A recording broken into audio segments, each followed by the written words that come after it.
இந்த அப்பாவி பொண்ணுக்கு நீ ஏமா குறை வச்ச?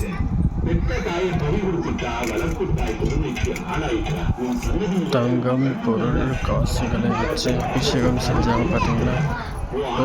அத்தனையும் கொடுத்த மக்களுக்கே, கொடுத்த பக்தருக்கே திரும்பி கொடுக்கப்படுகிறது.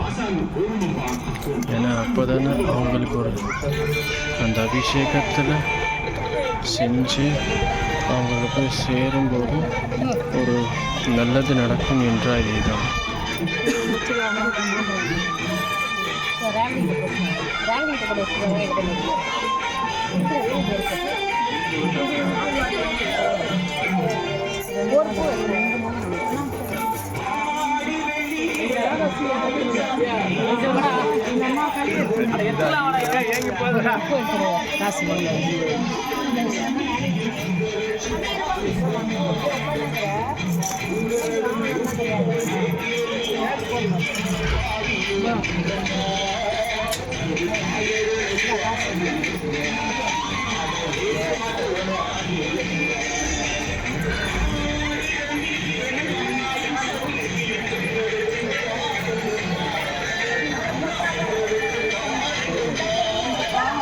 எல்லாரும் வந்து எடுத்துக்கிறாங்க.